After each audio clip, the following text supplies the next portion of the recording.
Assalamualaikum warahmatullahi wabarakatuh. Pemirsa semuanya, penggemar YouTube yang berbahagia, ini adalah channel saya yang pertama. Perkenalkan, nama saya Harsono. Dalam channel saya ini yang pertama membahas berbagai macam sejarah dan hal-hal yang bersifat mistis dan misteri. Bagi teman-teman dan saudara-saudari yang menyukai channel saya ini, saya mohon bantuannya untuk like, komen, dan subscribe. Atas bantuannya saya ucapkan banyak terima kasih. Assalamualaikum warahmatullahi wabarakatuh. Salam seduluran. Assalamualaikum warahmatullahi wabarakatuh. Dari berbagai sumber sejarah para wali Allah, Sunan Bonang itu nama aslinya adalah Syekh Maulana Mahdum Ibrahim. Beliau putra Sunan Ampel dan Dewi Condrowati. Namun orang sering menyebut Dewi Condrowati dengan sebutan Nyai Ageng Manila. Dewi Condrowati adalah putri Raja Majapahit atau putri Kertabumi. Dengan demikian, maka Raden Mahdum atau Sunan Bonang adalah salah seorang pangeran Majapahit karena ibu adalah putri Majapahit dan ayahnya adalah menantu Raja Majapahit, yaitu Prabu Kertabumi. Sebagai seorang wali yang sangat disegani dan dianggap mufti atau pemimpin agama setanah Jawa pada masa itu, maka sudah barang tentu Sunan Ampel mempunyai ilmu yang sangat tinggi, baik itu ilmu agama atau tingkat spiritual. Sudah sejak kecil, Raden Mahdum Ibrahim sudah digembleng dengan ilmu agama dan ilmu spiritual lainnya.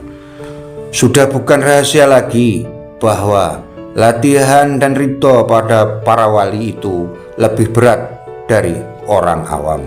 Raden Mahdum Ibrahim adalah calon wali yang besar, maka dari itu Raden Mahdum Ibrahim sudah sejak kecil dididik atau diberikan pelajaran ilmu agama dan juga ilmu kedikjayaan oleh ayahnya sendiri, yaitu Sunan Ampel.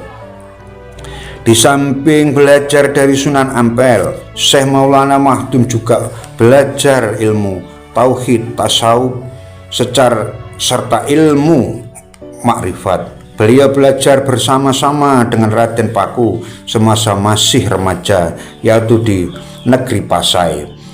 Beliau belajar pada Syekh Awalul Islam, ayah kandung Raden Paku, dan para ulama lainnya yang pada waktu itu berada di negeri Pasai. Setelah menempuh pelajaran selama 3 tahun di negeri Pasai dan dianggap cukup, maka mereka berdua pulang atas perintah Syekh Maulana Ishaq. Sesampainya di Surabaya, Raden Paku disuruh kembali ke Gresik oleh Sunan Ampel, sedangkan Sunan Bonang diperintahkan berdakwah di daerah Tuban. Dalam menjalankan dakwahnya, Sunan Bonang sering menggunakan kesenian rakyat sekitar sebagai medianya, seperti misalnya seperangkat gamelan yang disebut bonang. Bonang adalah sejenis besi kuning yang di bagian tengahnya ditonjolkan seperti gunung. Bila tonjolan atau benjolan itu dipukul dengan kayu yang lunak, maka akan menimbulkan suara yang sangat merdu di telinga para penduduk setempat. Apalagi kalau bonang tersebut yang memukul atau membunyikan Raden Mahdum Ibrahim sendiri.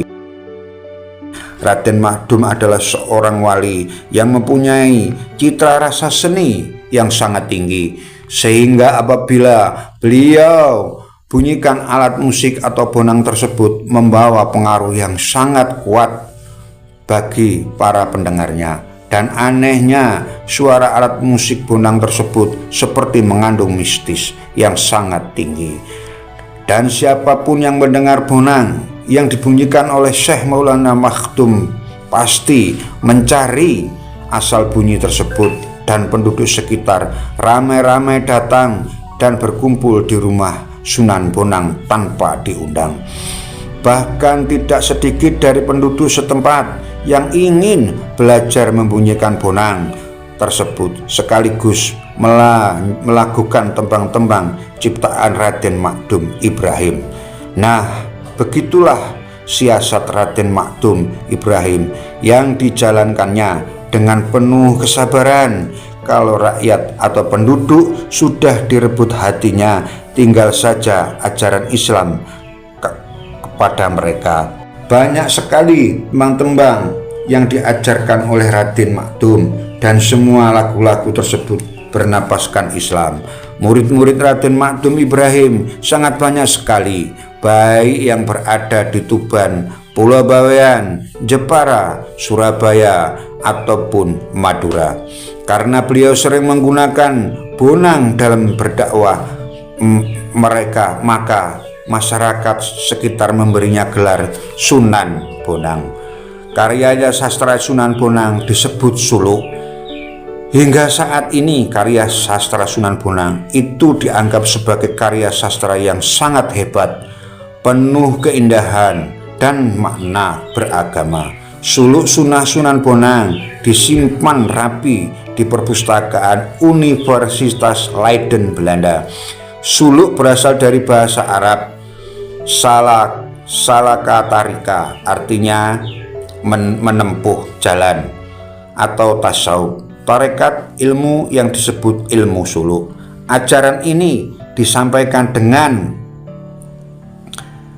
sekar atau tembang disebut suluk, sedangkan diucapkan secara biasa dalam bentuk prosa disebut wirid.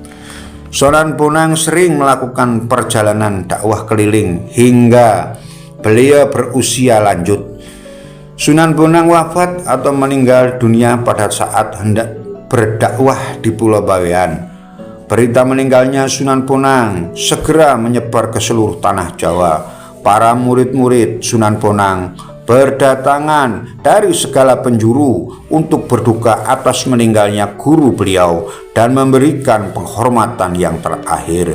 Murid-murid yang berasal dari Pulau Bawean menginginkan Sunan Bonang dimakamkan di Bawean, akan tetapi murid-murid beliau yang dari Madura dan Surabaya menginginkan jenazah beliau dimakamkan dekat dengan ayahnya, yaitu Sunan Ampel di Surabaya.